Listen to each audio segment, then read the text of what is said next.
Good afternoon, everybody. My name is Phineas King. For the past 10 years, young people have been buying less and less houses. Today, I've come to Westminster, where I'm going to ask the local residents what they think about the situation and whether they would like a council estate built on their property. Hello. Hi. Could I ask you a couple of questions about the housing situation? Hi, could I ask you some questions about the housing situation? I'm just a tourist, I'm not from here. Ah, So fair. I have no idea, sorry. But you've got houses where you come from as well, right? Yeah, in Germany. Oh, Germany. Yes. How's life treating you? Quite okay, I like it. Could I ask you some questions about the local housing situation? I don't live here, so. Sorry? I don't live here. Sorry? I don't live here. Where do you live? China. Could I ask you a couple of questions about the housing situation that's going on? No, thank you. Could I ask you a couple of questions about the housing situation? Sure, go ahead. So, do you know about Angela Rayner's proposition to build 1.5 million homes in the United Kingdom? Yeah. Do you think that's a good idea? I think that's a very good idea.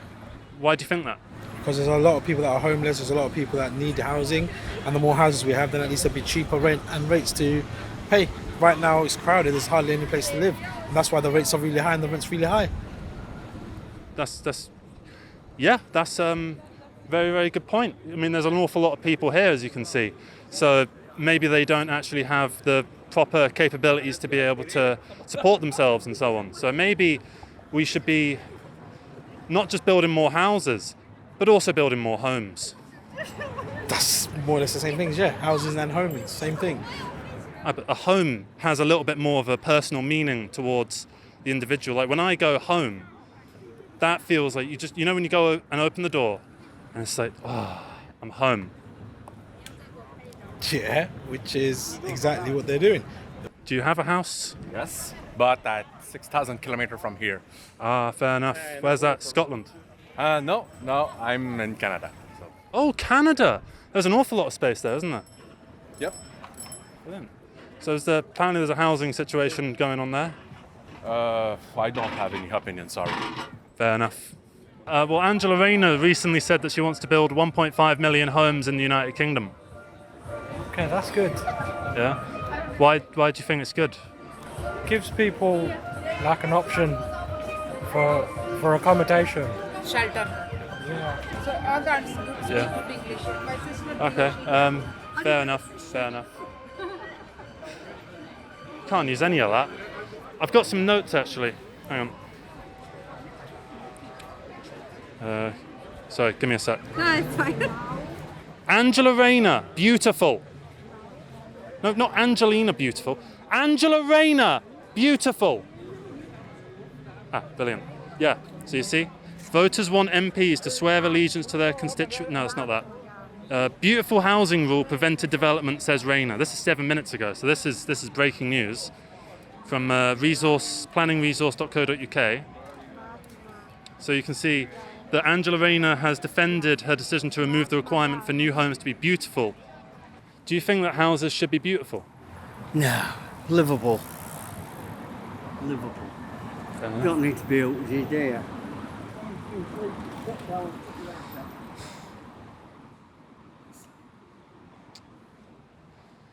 Said they need to be livable. Of course they need to be livable. I've got one very simple question that can be done in 8 words. Do you think houses should be beautiful? You don't need to count. Houses should be beautiful.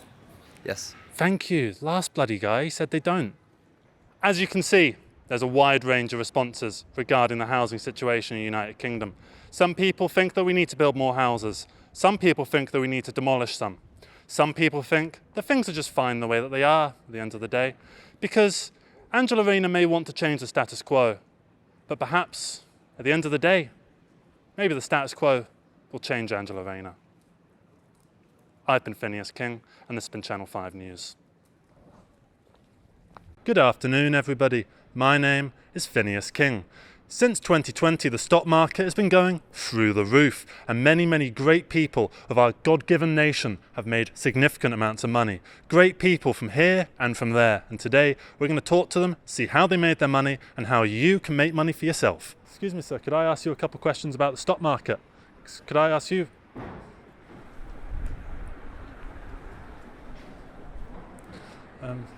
Excuse me, sir, could I? So what is this building? It's a bank, sir. Oh, brilliant. This right here is old money, all right? Now, if you want to acquire old money, there's a few steps you need to take. First, you need to marry an old person. You need to wait for them to die. And then you need to make sure that you're on their inheritance. Now, if you're married, that's going to be done by default, but these people like to get prenups. £1,455 for a watch. And it's such a nice watch as well. Excuse me, I was just wondering, do you like watches? No, sorry. Excuse me, sir, do you like watches? Excuse me, do you like watches? Excuse me, do you like watches? Excuse me, sir, do you like watches? Well, I think when people use the term old money, what they mean is that it's money in the bank account of people who've had it for numerous generations. And what's new money? The opposite, someone who's just received their money. This right behind me is old money. Right over there is new money. Now these two coalescing forces come together to create what we call an economy of goods such as the Royal Mail and services such as the church. Do you like to invest in things and do that kind of stuff, or do you like to make your money in other ways? Well, through my pension, I invest in stocks and shares, yeah. What do you do to get that? I just invest into an ETF conglomerated tracker fund, so I'm not buying and selling individual stocks. What's an ETF? Excuse me, sir, could I ask? Oh, you've got headphones on. You've just dropped some litter. Yeah. £80 fine that, but you can pay it. And there are arguments for and against all of those things. Okay, brilliant. So in conclusion, there is no need for old money or new money because we're doing everything. Well, I'm not sure. I think probably they're two separate things, right? Fair enough. I mean, there isn't a lot of old money, really, is there? I think, so Clement Attlee's government, post-World War II, accelerated this process of effectively applying inheritance tax to remove, the privilege which had been built up over generations. Excuse me, sir, could I ask you a couple questions about finance? I'm in a bit of a hurry, actually. Okay. Got things to do, places to be, business to do, I understand. So do I. There are many buildings just like this in central London. Many buildings that have an awful lot of wealth behind them, and yet nobody knows where it's come from. Let's find out where they got their money.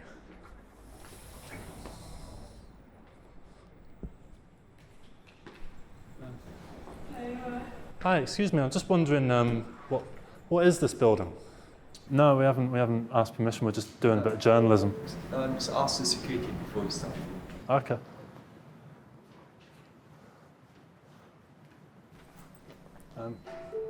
Hi, we're just doing a little bit of journalism. Is that all right to do some journalism? So where's the rotundary doors here?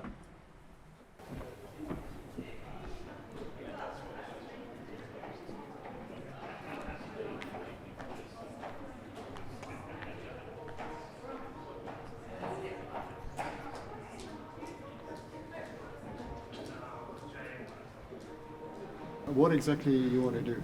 Well, we're trying to just figure out where rich people get their money from. Yeah. So there's so many resources. I mean, those plants look lovely. So we're just trying to figure out where you got the plants. I mean, what is this building? It depends, apparently. And that is very much harkening back to a period of almost exactly a century ago, right? Yeah, no, exactly. And it's very good that we have this new upper class to sort of compensate for the lack of the old upper class, because I'm not sure how necessary it is, but I think it's an inevitable consequence of allowing people to have property rights and to hang on to the wealth that they accumulate. I think it's better than the alternative, but I'm not sure it's an automatically a good. Is the alternative communism. Quite. Right. Okay, well, that's, yeah, exactly, and we don't want to have that, so... Well, I don't, no. No, me neither. It's a terrible idea. No, exactly. Right. Right, well, thank you very much for communicating with me today. Pleasure. We've spoken to many people today, rich, poor, and in between. And what we've learned is that it's the middle people, the people that aren't rich and that aren't poor, that pay for everything. Because it's not new money, nor old money, but it's the stuff in between that makes the world go round. It's the middle money that builds these buildings, that pays for this boat, that pays for the homes of every single one of us. And all we can do is be thankful to our magic overlords, the middle class. I've been Phineas King, this has been Channel 5 News. Back to the studio.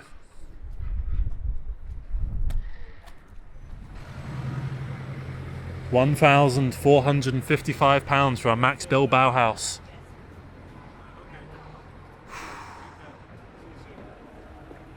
£1,455. Good afternoon, everybody. My name is Phineas King. Right down there is Liverpool Street, one of the financial sectors of London. Right? So much money is being moved back and forth, so much power is consolidated into these buildings right here. How is that power able to consolidate itself? Well, it's because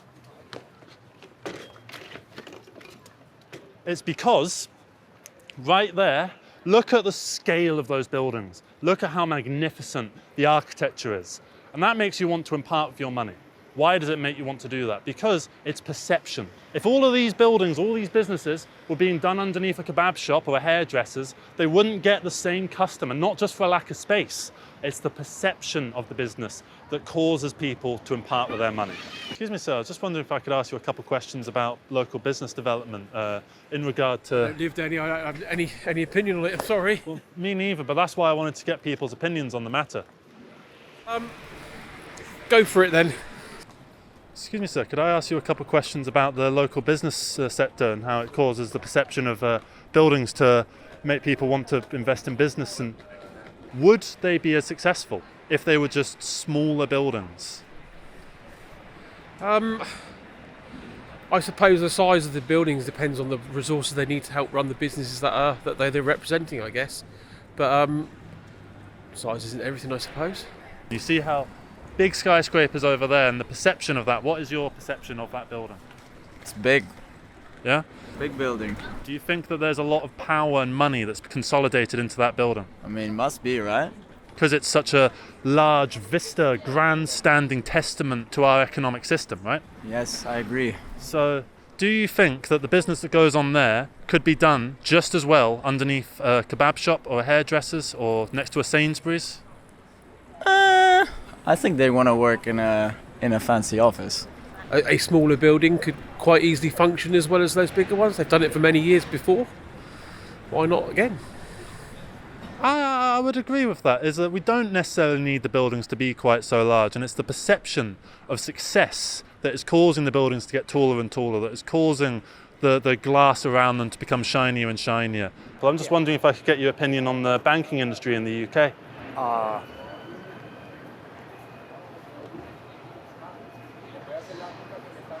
Excuse me, guys, could I ask you a couple of questions about the business sector? Excuse me, guys, could I ask you a couple of questions about the business sector in the UK? Because there's a lot of big tall buildings that need business doing in them. Excuse me, sirs, do you do business and banking and that kind of thing? Yes, but not in Turkey, not in London.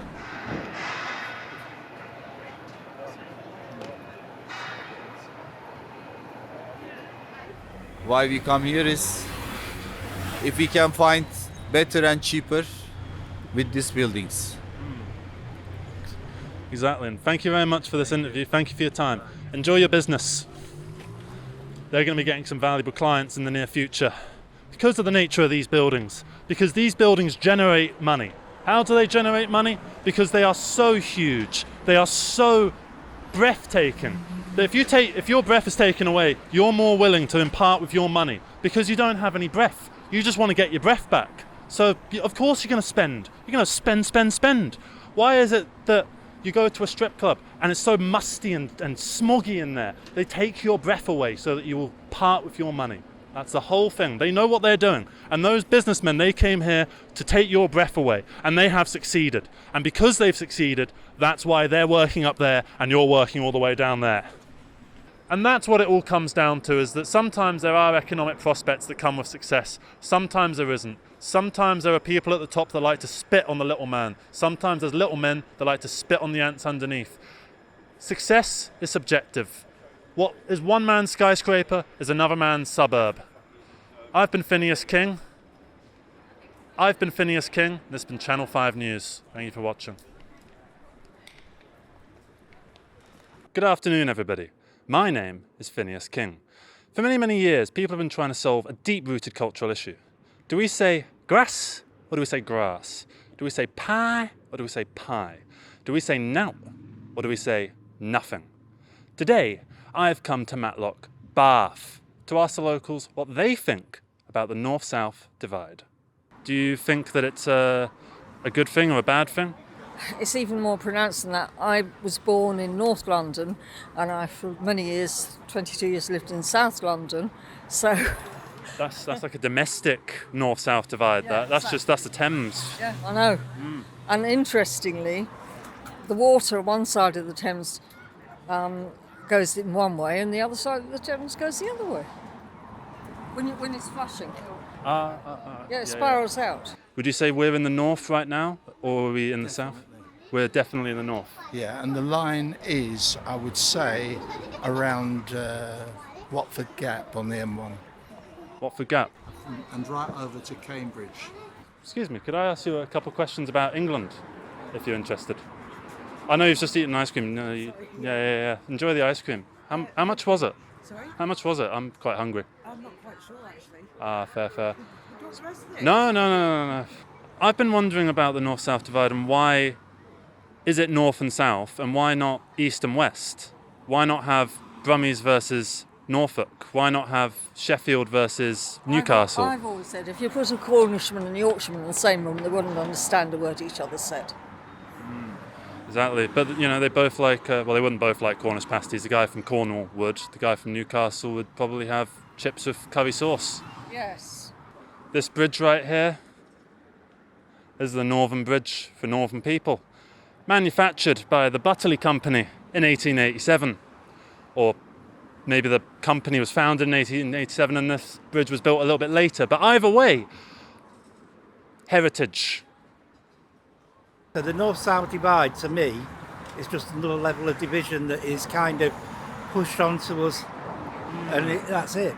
So it's just another one, essentially, to add to the pile of ways to split people up, essentially, like how some people might like EastEnders, some people like Emmerdale. Yeah. Only it's a bit more thought out than that, isn't it? Would you say that we're in the north right now? Would you say that this is the line? Would you say the line is a bit north or south of this? I'd say the line's a little bit south than this. It's Okay. like just a little bit though. Is that because you'd rather be in the north than the south? Yeah, maybe. I don't mind. Yeah. I'm not bothered. Would you be fine if this was the south of England? Yeah. Okay. Well, good to see contrasting opinions in this great nation. Thank you so much, and you just have a wonderful day.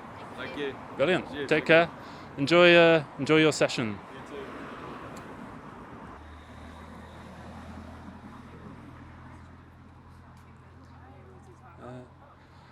Excuse me.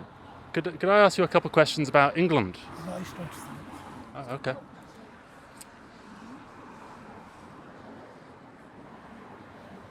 We're told anybody south of Watford are different to us. Well, I've worked all over the UK.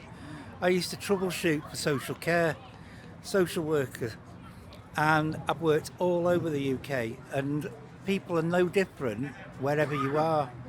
Situations are different. The economics of an area is different, but the people aren't. They might have a different accent, but they've not got different values or anything else. And it's that simple. Could I ask you a couple of questions about England? I can't ask you because. Oh, okay, yeah. Catch the train. I'm afraid I can't because you're actually underage, so I need your parents' permission. I know it's the law. It's this pain in the ass. It's the government doing this. Sorry. Yeah, would I be able to ask you a couple of questions about England? We need to get back to the car park. Okay. I'm afraid. So sorry. Okay. There's a lot of travelling up north. A lot of travelling. People are going places all the time. Thought that was London's thing. Ducking and diving and all that, but apparently not. Yeah.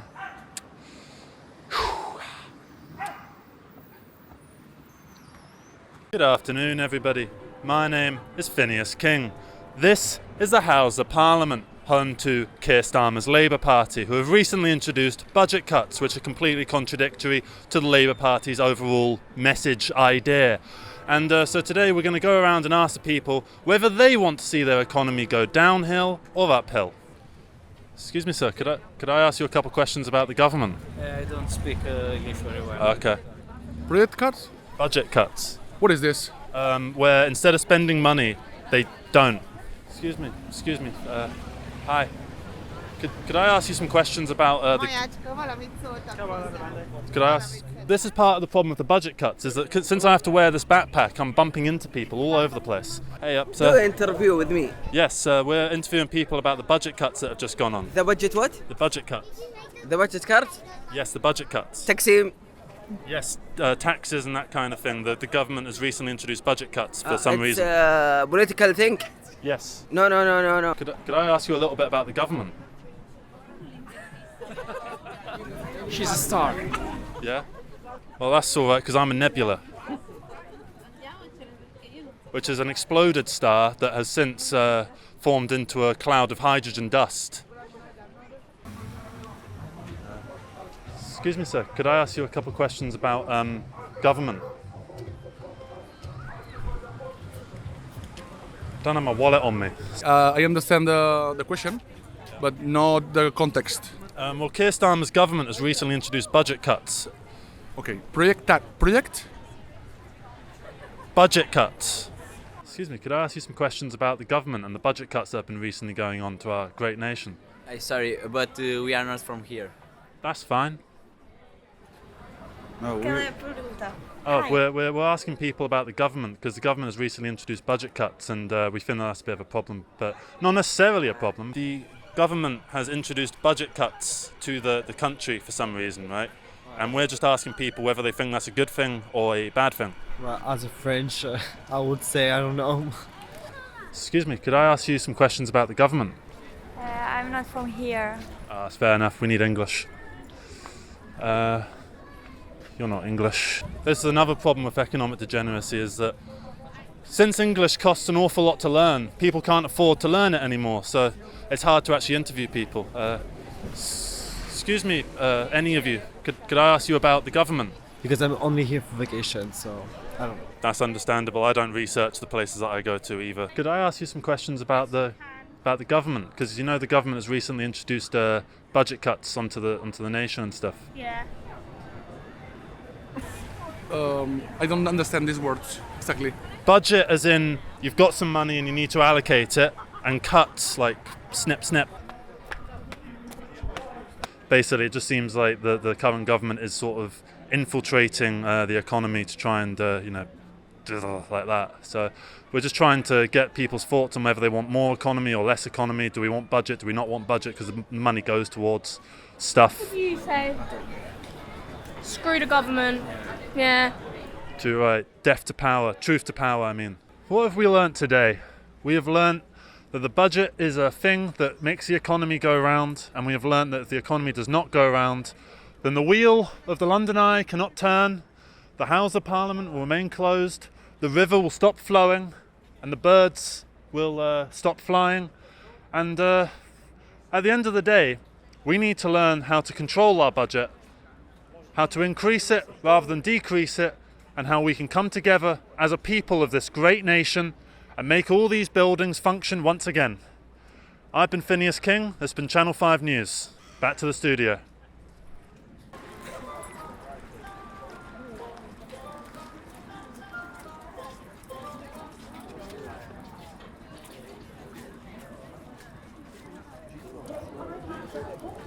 Sorry, I've got no cash.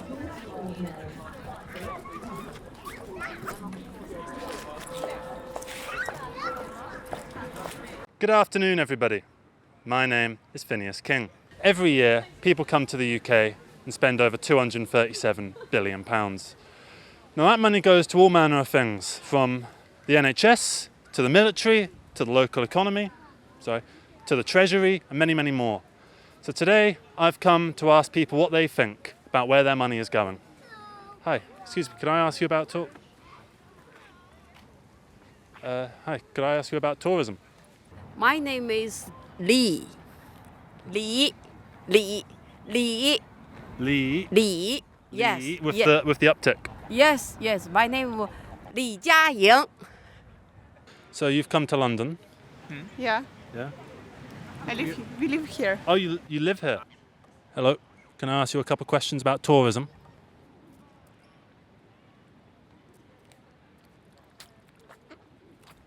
Can I recommend a place for you to try? That's it's a bit far for now, but you should go later. Sheffield.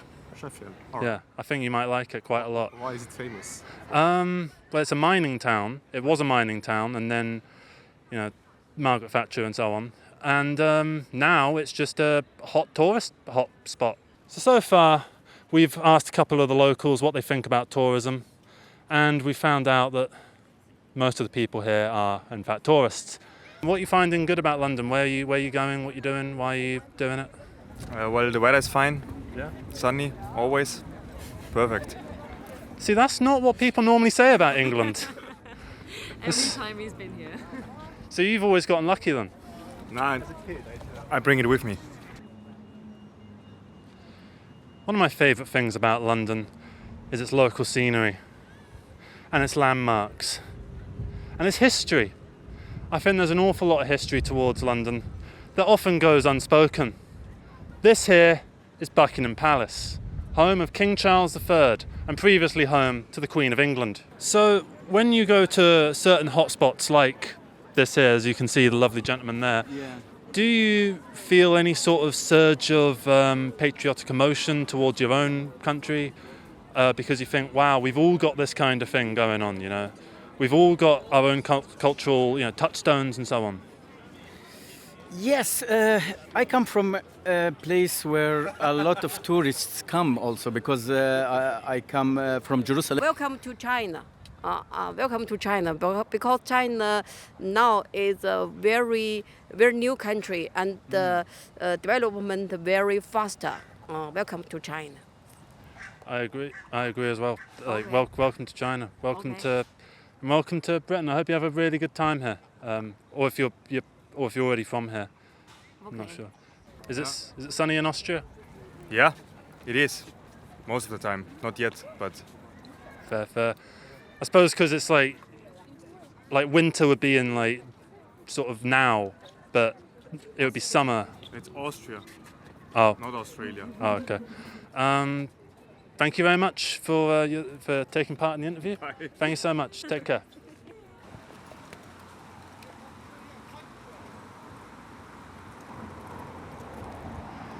Every year we get many, many tourists, and every year we get local Brits complaining about tourism. And every year, over £200 billion is spent by tourists in the local economy. And personally, I can't justify hating someone that brings in so much money for the United Kingdom. Everywhere from Elmshurst to Hounslow, people complain about the invasion from Chinese and American tourists. But personally, I think we need more of them. If there's one thing that I love, it's foreign people in the UK. I've been Phineas King, and this has been Channel 5 News. Good afternoon, everybody. My name is Phineas King.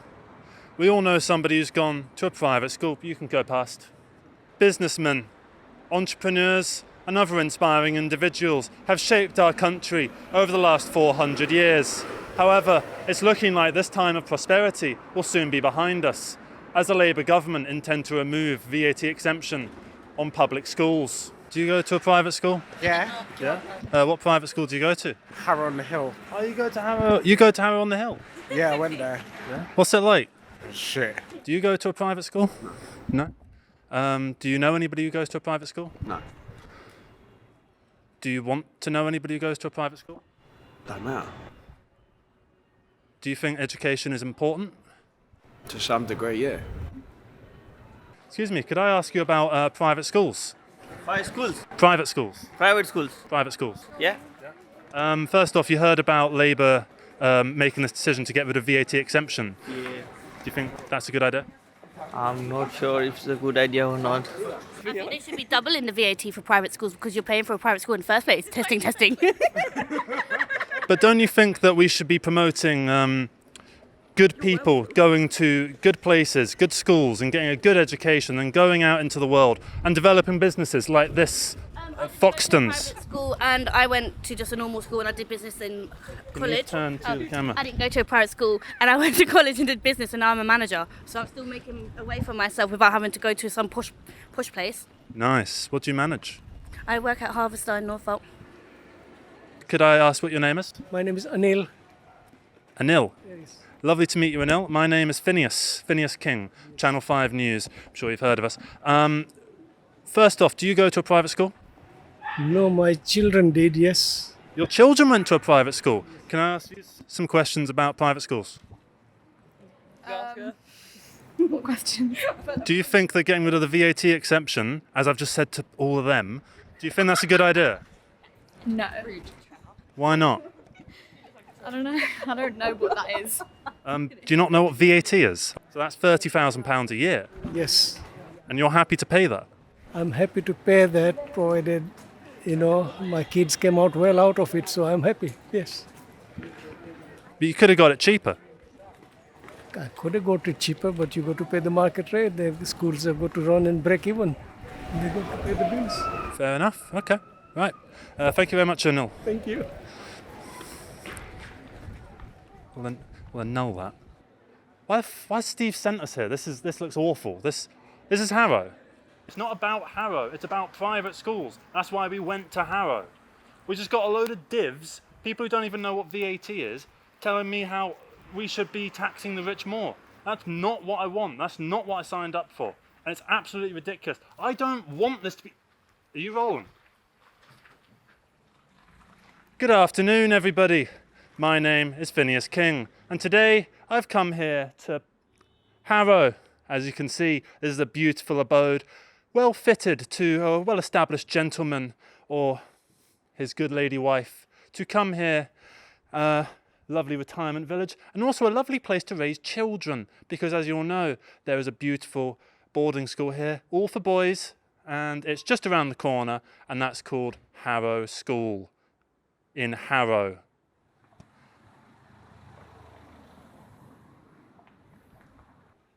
Let's just wait for him to walk over.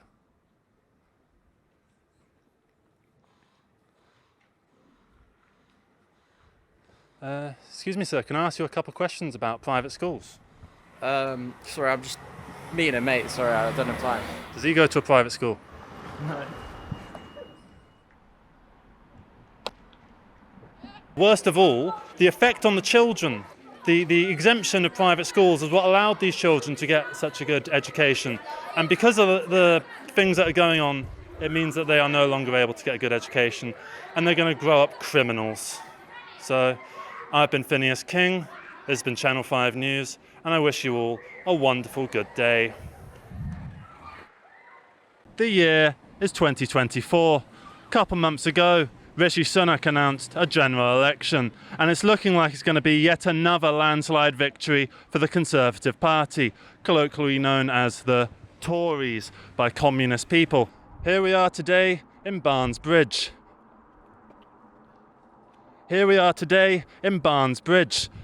Wonderful area, famous for its upper-class individuals, as you can see.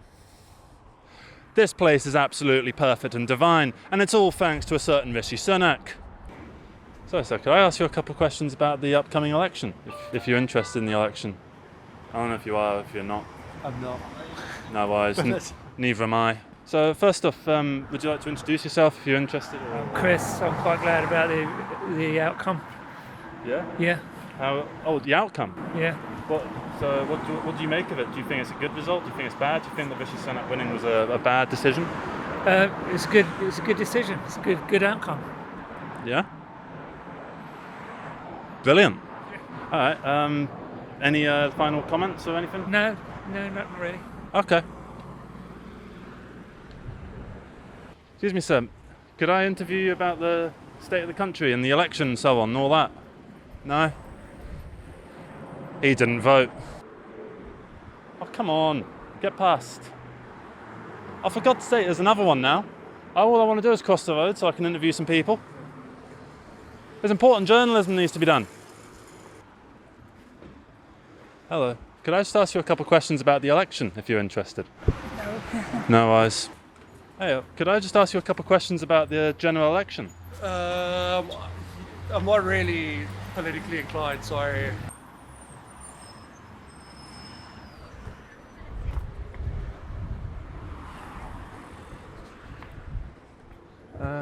Hey, sorry, could I just ask you a quick question about the election? No, because I've got a train to catch. No worries, you catch your train, sir. Hi, excuse me, could I ask you a couple of questions about the upcoming election? Well, they have finished, haven't they? The election's finished. Yes, it's finished. Mr. Kama or whatever his name is, just going into number 10. Did the Watching your TV. No, I've been out all day having a party. Oh, really? Well, you've missed it all then. Oh. He's gone into number 10. He's gone into number 10 now. What, Starmer? Yes. Could I ask you a couple of questions about the election? Could I ask you a couple of questions about the election? That's fine. It's fine. Excuse me, sir, miss. May I ask you a couple of questions about the election? Apparently, Rishi Sunak's just won the election. It was. You didn't. Oh, she just told me that Rishi Sunak won the election. Yeah, you've got to check the news, innit? Oh, I am the news. I'm Channel 5 News. Do you know Phineas King? No, wise. If you look us up, we're all over Channel 5 and 4. Can you believe that? Rishi Sunak's out of a job. You're making me look like a div here, Steve. You really are. Seriously. I don't know what you're doing. Don't know why you're telling me Rishi Sunak won. Seriously. It's ridiculous. Now, why don't you get on the fucking computer and... What are you doing? Hey, sorry, could I just ask you a couple of questions about the election? No. Sorry, please. Thank you. No, thanks. I'd rather not. No worries. Thank you. It's a bad election, wasn't it? What are you laughing for? It's serious stuff. Jesus, some people. Today has been a historic landslide victory for Labour for some reason. So that's happened. So no one around here seems to have voted for them. So I guess they all must be in Hammersmith or something. So I don't know. I'm not going to Hammersmith. I can't be bothered. It's too far, and I'm tired. So thank you very much for watching Channel 5 News. I've been Phineas King, and I will see you all again very, very soon on the next episode of Phineas King and the delightful escapades of Barnes and elections and politics, because we all know politics is... Jesus Christ. Good afternoon, everybody. My name is Phineas King, and today I've come to Hanwell in West London to have a little chat with the locals about the year 2024. May I interview about the state of the country? It's a mess. I know it is, isn't it? Who do you think's responsible? The government. The government. I think those are wise words from a wise woman who knows exactly what she's talking about. She knows for sure that Jacob Rees-Mogg, Liz Truss, Rishi Sunak, Boris Johnson and many, many more are trying their best to save this country from the degenerates. But at the end of the day, who's going to win? The good guys or the villains? Because life is not a movie. Excuse me, sir, may I interview about the state of the country? No, that's understandable, sir. It's only the economy. This right here, bit of a water fountain. These were put in by Sadiq Khan. Poison. The Great Fuller's. Now, Fuller's pubs tend to be a nice, classy type of pub. This is a type of pub where the well-mannered gentleman and his good missus would tend to occupy.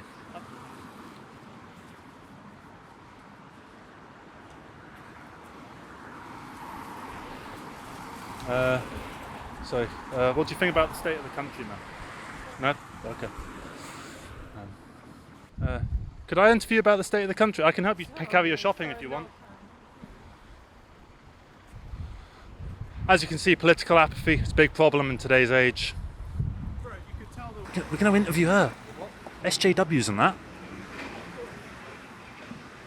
Right.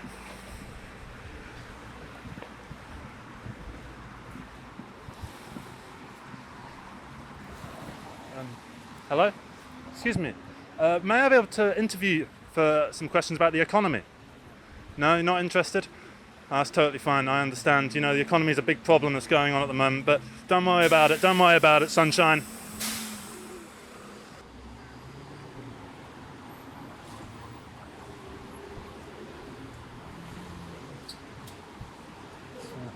It's a nice shop, sir, isn't it? I've been coming to this shop for about 15 years. I was back in 10. I've got to wait. So I wanted to get some sewing equipment. We're not speaking English, Polish. Polish.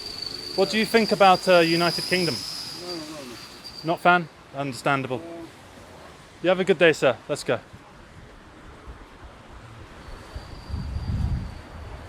England, Middlesex, the United Kingdom of Great Britain and Northern Ireland.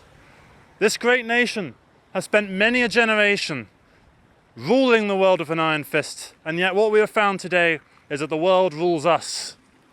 And today I would like to go around and get some interviews with some people and just get a good idea of the world around us and to see what people actually have to say about this great nation. Could I interview you? Could I interview you?